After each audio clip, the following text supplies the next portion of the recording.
Ever walked into the Mos Eisley Cantina and wondered, what the heck is that thing playing the space saxophone? Well, stay tuned because today we're diving into every major Star Wars species, from furry giants who rip arms off to slug crime lords running half the galaxy without legs.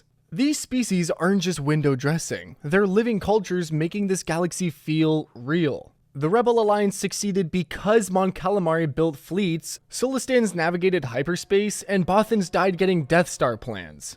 Every species brings something unique to the galactic table. Ready to meet them all? Let's jump to Lightspeed. Okay, let's address the bantha in the room. Humans are everywhere in Star Wars, but here's the thing. They're not a monolith. Core world humans from Coruscant? Basically the galaxy's trust fund kids. Outer Rim humans, working class heroes dealing with Tusken Raiders and Imperial occupation. You've got Mandalorian warriors, Corellian pilots, and Naboo's teenage monarchs. Seriously, what's up with that? What makes humans special isn't strength or unique abilities, it's adaptability. They're equally capable of becoming Jedi Masters or Sith Lords, freedom fighters or fascist dictators. In a galaxy of specialists, humans are the ultimate generalists. From moisture farmers to galactic emperors, humans showcase that potential for both good and evil exists in everyone. Their diversity within the species alone could fill libraries, each human culture bringing its own traditions, values, and occasionally questionable political systems to the galactic community. They're proof that being basic doesn't mean being boring. Call a Wookiee a walking carpet and you're getting your arms ripped off. Unless you're Han Solo. These magnificent beings from Kashyyyk combine grizzly bear strength, engineering brilliance, and samurai-level honor codes. Living for centuries, Chewbacca was 200 during A New Hope and still middle-aged, Wookiees have incredible perspective on galactic events. Their society revolves around honor and life debts. Save a Wookiee's life, and they'll follow you through asteroid fields and space slug bellies. The tragedy? Despite being brilliant mechanics, they've been repeatedly enslaved throughout history. The Empire used them for labor, completely missing their intelligence. Fun fact, Wookiees understand multiple languages, but can't speak basic due to vocal cord structure, leading to those one-sided conversations that somehow work perfectly. Their tree cities showcase harmony between nature and sophisticated engineering. Those aren't just tree houses. They're architectural marvels incorporating living wood into complex structures. Next time Chewie fixes the Millennium Falcon, remember, he's not Han's sidekick, he's a centuries-old genius.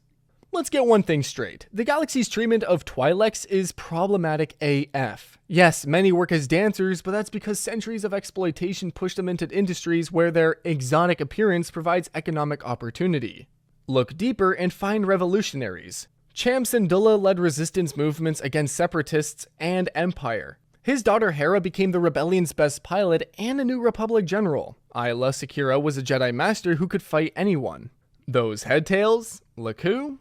They're braintails communicating through subtle movements, creating a silent language called Twi'leki so complex, most species can't even recognize it's happening. Imagine having secret communication built into your body. That's next level evolution. Twi'lek culture values stunning and adaptability. Traits that helped them survive when Ryloth's rotation became tidally locked, leaving only a thin twilight band habitable. They turned adversity into advantage, becoming merchants, pilots, and revolutionaries who understood playing the long game for freedom. They're survivors who refuse to be defined by others' perceptions.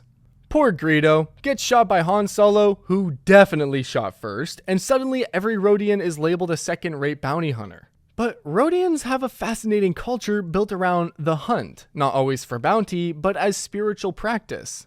On Rodia, ancient Rodians hunted dangerous predators as rites of passage. When they achieved spaceflight and predators went extinct, they transferred that hunting culture to new contexts: bounty hunting, exploration, investigation, and competitive sports. Their society literally ranks individuals by hunting prowess, recorded in complex scent-based books. Rodians can smell emotions and intentions. The tragedy? Many Rodians, desperate to prove themselves traditionally, take dangerous bounty hunting jobs they're not ready for. Hence, Greedo. But successful Rodian hunters show what the species can achieve with experience. Their large, multifaceted eyes give incredible peripheral vision, suction cup fingers allow climbing anything, and natural patience makes them excellent trackers. Rodians aren't failed bounty hunters. They're a species whose ancient traditions sometimes clash with modern galactic reality. Okay, technically not a species, but droids are basically Star Wars' Greek chorus.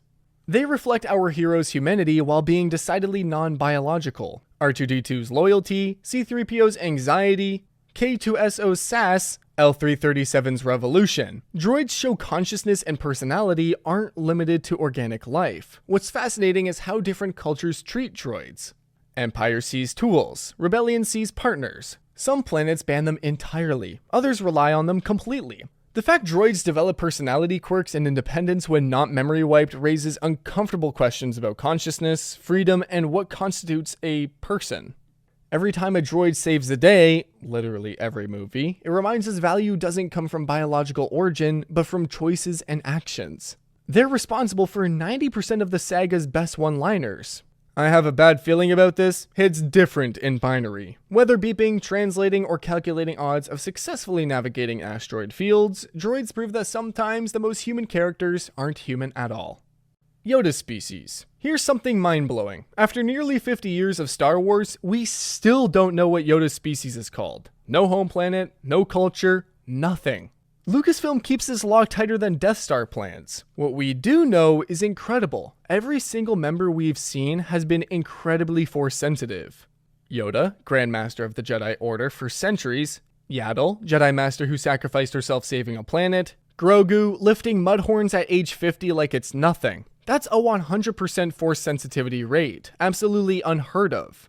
They age incredibly slowly. Yoda lived to 900, and Grogu's still a toddler at 50. This gives them perspectives on the Force that shorter-lived species can't achieve. Imagine having centuries to master Force techniques, watching galactic governments rise and fall, seeing patterns others miss. The mystery is intentional. George Lucas wanted Yoda representing the Force's mystical, unknowable aspects.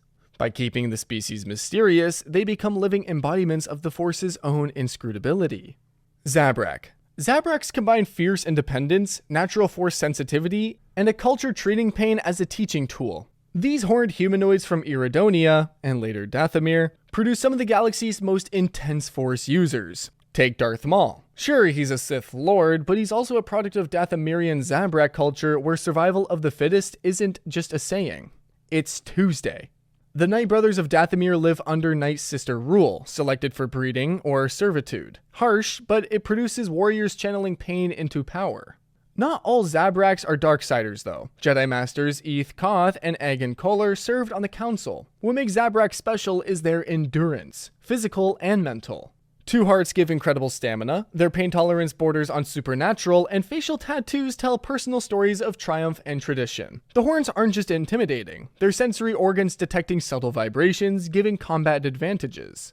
Combined with Force sensitivity, this makes them natural warriors whether following light or dark. Mirialians. While others high-five after achievements, Mirialians get tattoos. These green-skinned near-humans turn spiritual achievement into visual language, with geometric tattoos marking everything from completed pilgrimages to mastered Force techniques. Jedi Master Luminari Unduli and her apprentice Barriss Offee showcase classic Mirialian culture, disciplined, thoughtful, deeply connected to the Force through meditation and ritual. Their philosophy treats the Force less like a superpower, more like an art form perfected through practice and patience. What's fascinating is how Mirialian Force philosophy differs from classical Jedi teaching. They believe in fate and predestination to degrees sometimes conflicting with Jedi emphasis on choice. A Mirialian might say, the Force willed it, where a typical Jedi would say, the Force guided me to choose it.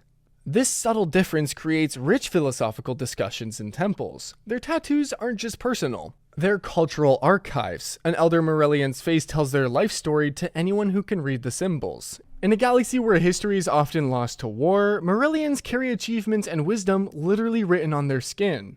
Lasat. Before the Empire nearly wiped them out, Lasat were proud warriors balancing physical might with deep Force mysticism. If you've seen Rebels, you know Zeb Aurelius. Grumpy, strong, hiding deep trauma from his people's genocide. But here's what's incredible. Lasat had their own Force tradition called the Ashla, their name for the light side, long before encountering Jedi. Their bow rifles weren't just weapons. They were spiritual tools only wielded by those proving worthy through ritual combat. The few surviving Lasat practice ancient navigation where they literally use the Force as a hyperdrive, letting Ashla guide them through hyperspace to their legendary hidden homeworld Lasan.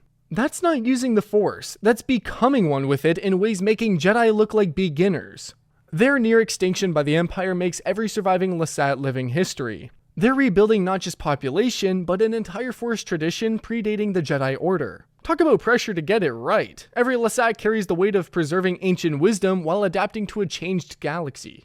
Shagrins. When you need someone standing behind the Emperor looking officious and evil, call Masameda. This blue-skinned, horn-headed Shagrian didn't just serve as Palpatine's right hand. He was the oil-keeping Imperial bureaucracy running while Palpatine focused on Sith scheming. Shagrians are natural politicians, in the worst and best ways. They have innate ability reading social hierarchies and navigating complex political systems. On their homeworld Shambhala, their amphibious nature meant developing parallel governments for land and sea populations, making compromise and coalition building essential survival skills. Those head horns, Lathorns, aren't decorative. They're sensory organs detecting electromagnetic fields, giving Shagrians almost supernatural ability sensing when someone's lying. In cutthroat galactic politics, that's basically a superpower. The tragedy of Mas Amedda shows what happens when political skill serves evil. He was instrumental in Palpatine's rise, manipulating Senate procedures, but documents show he genuinely believed he was serving galactic stability. A reminder that the road to empire was paved with good intentions and blue skin. Mon Calamari and Quarren. Want to know why Rebel Alliance had beautiful capital ships while the Empire flew gray triangles? 2 words. Mon Calamari. These salmon-colored humanoids don't just build spaceships, they create art that happens to have hyperdrives. Mon Calamari culture treats engineering like haute cuisine. Every ship unique, handcrafted, with personality. Their capital ships have organic curves because Mon Cal's belief technology should flow like ocean currents. Admiral Akbar didn't just command Home 1, he probably knew every rivet personally. But here's drama. Mon Calamari share ocean world DAC with Quarren, and these species have beef making the Hatfields and McCoys look like besties. Mon Cals are idealistic surface dwellers. Quarren are pragmatic deep dwellers. They fought civil wars over everything from philosophy to fishing rights. Yet when the Empire showed up talking enslavement, they united faster than you can say it's a trap. The Mon Calamari Quarren alliance became the rebel fleet's backbone, proving nothing brings people together like common enemies with planet-killing weapons. Pantorans. Before Avatar made blue aliens cool, Pantorans were already serving looks and legislation in the Galactic Senate. These blue-skinned humanoids from Pantora have political systems so democratic it makes other republics look dictatorial. Chairman Chicho and later Senator Ryo Chuchi from Clone Wars showcase Pantoran politics. They're consensus builders, believing in representation so strongly their moon Ordo Plutonia nearly started war because they couldn't agree who had rights to speak for uninhabited ice balls. That's commitment to democratic principles. Pantorans are naturally empathetic, possibly due to evolution in Pantora's tight-knit mountain communities where cooperation meant survival. They read micro-expressions like books and spot political deception across Senate chambers. Their golden facial tattoos aren't just cultural. They follow bloodline patterns indicating family political affiliations going back centuries. What's remarkable is how young Pantorans like Ryo Chuchi navigate galactic politics. She stood up to warmongering, negotiated with separatists, called out Republic hypocrisy, all while looking like a teenager. Pantoran society clearly prepares youth for leadership in ways making human political dynasties look amateur. Kaminoans. Imagine a species so good at genetic manipulation they turned it into their entire economy. Kaminoans didn't just create the clone army, they perfected designing life itself, and they did it with all the emotion of someone filling out tax forms. These tall, graceful beings evolved on a water world where massive climate change forced them to adapt or die. They chose option C, master genetics and remake themselves. Those long necks, designed for seeking above rising water. Large eyes, optimized for eternal storms. But here's where it gets dark. Kaminoans see genetics like computer code, something to debug, optimize, perfect. They created millions of clones and saw products, not people. Quality control meant terminating defective clones without second thoughts. They're basically the galaxy's most elegant eugenicists.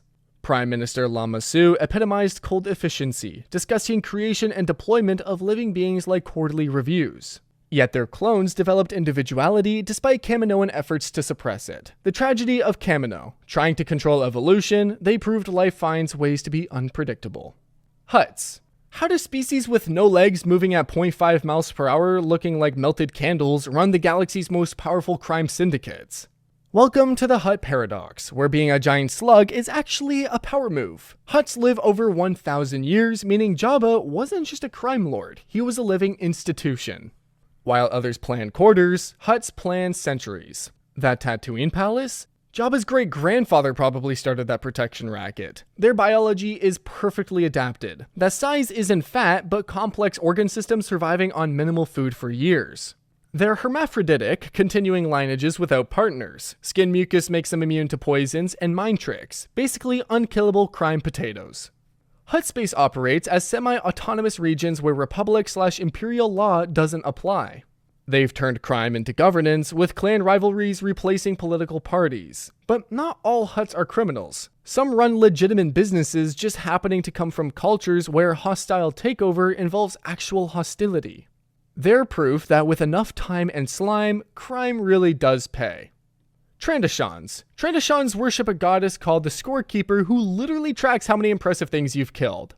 The entire religion is basically cosmic leaderboards of violence. No wonder they have issues with Wookiees. Imagine neighbors worth major points in your religion's scoring system. These reptilian hunters generate lost limbs, see infrared, and have Wookiee comparable strength. They're designed as perfect hunters. Culture reflects this. Coming of age involves hunting dangerous prey, marriage proposals include enemy skull gift baskets, bedtime stories probably involve disintegration techniques. Bosk represents both best and worst of his species. Incredibly skilled, honorable in his way, always completing contracts, but driven by obsession with hunting bordering on religious mania.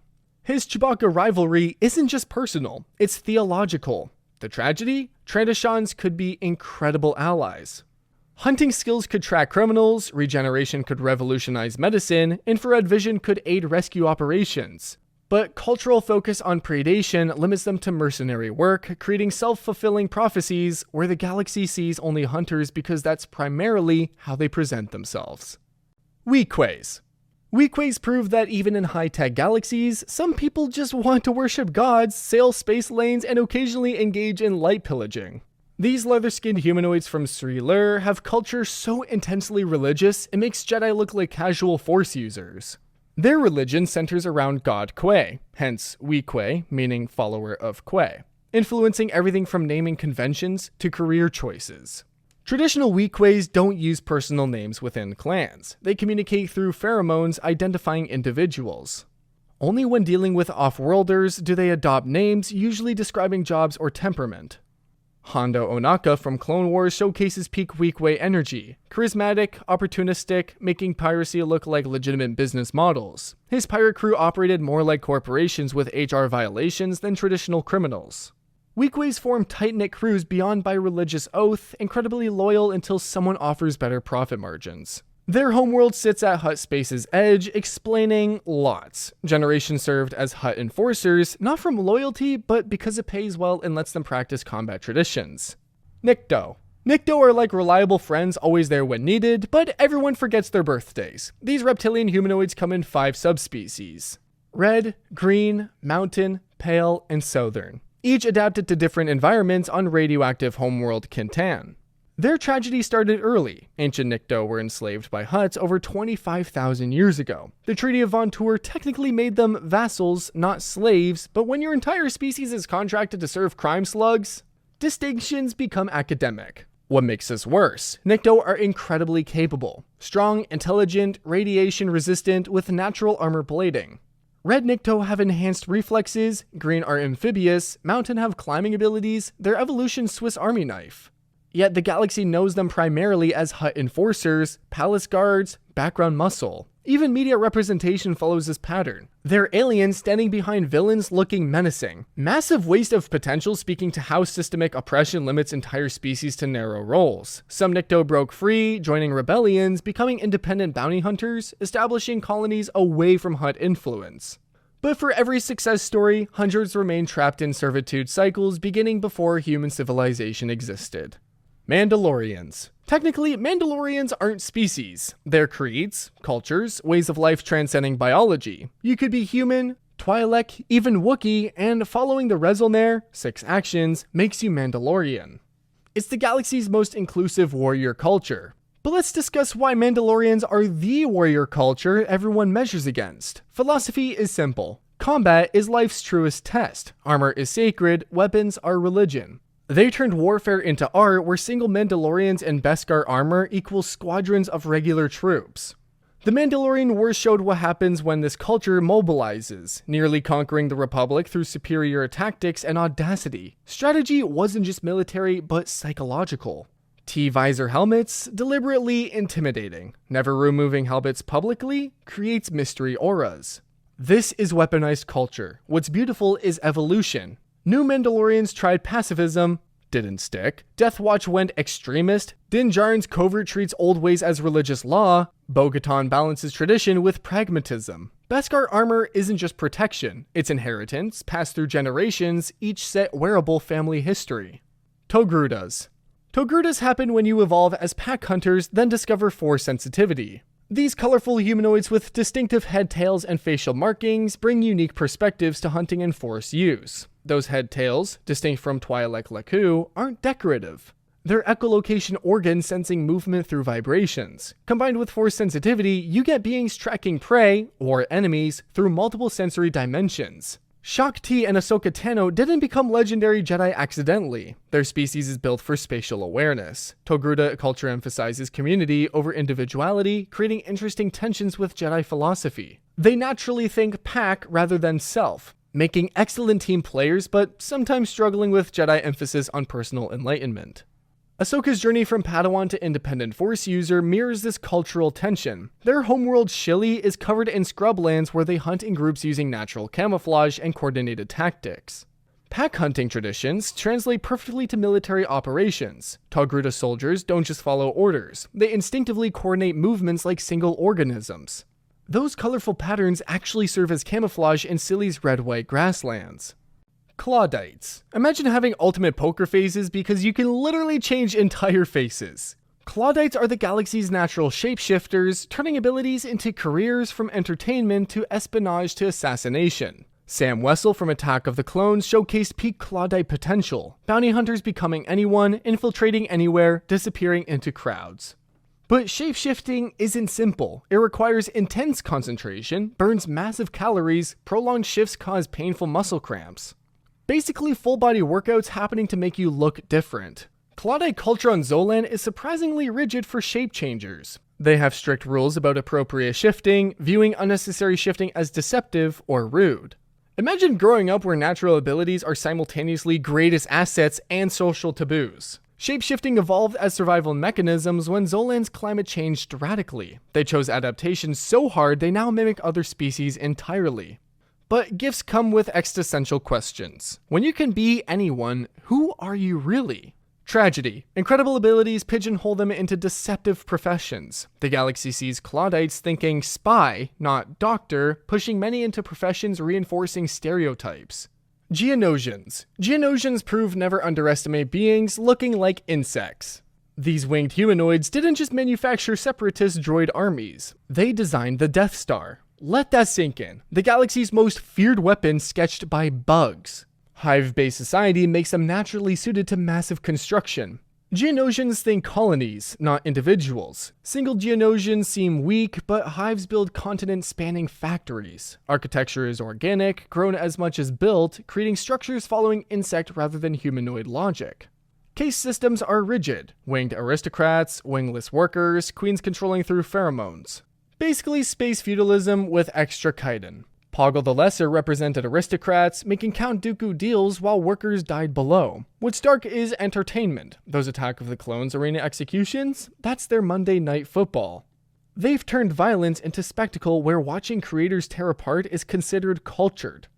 But here's tragedy. Post-Clone Wars, the Empire sterilized Genesis hiding Death Star construction. Entire species nearly wiped out keeping secrets. Few survivors like Twi'lek guard eggs and memories of civilizations touching stars, then getting crushed beneath them. Chiss. While the known galaxy played politics, Chiss ascendancy in unknown regions played 4D chess. These blue-skinned, red-eyed humanoids make Vulcans look emotional and humans think in slow motion. Chiss don't just see, they calculate. Glowing red eyes see infrared spectrum, but importantly see patterns others miss. Grand Admiral Thrawn didn't become the Empire's only non-human Grand Admiral through favoritism. He earned it being 12 steps ahead of everyone constantly. Chiss culture values intellect over emotion, strategy over strength. Government called the ascendancy ruled by noble houses makes Game of Thrones look friendly. Military doctrine focuses on preemptive strikes based on complex calculations. sometimes winning wars before others realize they've even started. Fascinating Force tradition. Chiss Force sensitives are almost always young girls serving as navigators, using the Force guiding ships through chaotic unknown regions, hyperspace. Catch, they lose abilities at puberty. Imagine having cosmic powers as children, then growing normal. That's got to mess with heads. Isolation policies kept them safe, but limited. They could have dominated galaxies, but chose remaining hidden. Ewoks. Don't let teddy bear appearances fool you. Ewoks are stone-cold killers taking down Empire's best troops with logs and rocks. These meter-tall fury humanoids from Endor's forest moon prove technology isn't everything with home field advantage and absolutely no chill. Ewok culture is deceptively complex. Shamans, complex tree cities, warrior cultures treating hunting as survival and art. Those cute hoods made from defeated enemies. Victory celebration drums? Stormtrooper helmets have excellent acoustics. Technology is Stone Age, but tactics are graduate level guerrilla warfare. They use Force-like body extensions, setting traps making Vietnam veterans nod recognition. Empire dismissed them as primitives until ATSD started getting crushed by swinging logs. What's brilliant, Ewoks represent Star Wars' core theme, small defeating mighty through courage and unity. They had every reason avoiding galactic civil war, but once deciding rebels were allies, they committed completely. No half measures, no political calculations, just these are friends now, so enemies must die. Language is expressive but untranslatable by most protocol droids, suggesting linguistic complexity matching tactical intelligence. C-3PO becoming Golden God wasn't just comedy. It bridged cultural gaps between species separated by millennia of technological development. The Ones. Deep breath. Because this gets weird. The Ones, also called Mortis gods, aren't really species. They're living Force embodiments happening to look like people. Meeting them is like having philosophical debates with gravity while it judges life choices. Father embodies balance, daughter represents light side, son channels dark side. Basically cosmic families whose dysfunctions could literally tear universes apart. When Anakin, Obi-Wan, and Ahsoka encountered them on Mortis, it wasn't just adventure, it was the Force itself putting Anakin through cosmic, chosen one job interviews. What makes the Ones terrifying? They prove the Force isn't just energy fields, it has personality, agenda, family drama. Son's darkness fall, daughter's sacrifice, father's desperate balance attempts, Greek mythology meets space opera with reality-bending consequences. Their existence raises uncomfortable questions. If beings embody Force itself, what's free will mean? Are Jedi and Sith playing patterns established by entities beyond mortal comprehension? After apparent Mortis deaths, influence persisted. Daughter's essence helped save Ahsoka. Temples bear their images galaxy-wide. They're gone, but not forgotten. Echoes of times when Force walked physically. Star Wars could have been another space western with humans shooting lasers. Instead, creators build galaxies where diversity is the point. Every species brings something unique. Mon Calamari engineering, Ewok guerrilla tactics, Bothan intelligence gathering. The Empire's human supremacist ideology wasn't just evil. It was strategically stupid, missing countless advantages. These species make galaxies feel real. That cantina scene works because every alien has implied history and culture. Star Wars reminds us there's no single right way to be. Did we miss your favorite species? Drop comments below, subscribe harder than Ewoks hit Imperial skulls, and may the Force be with you.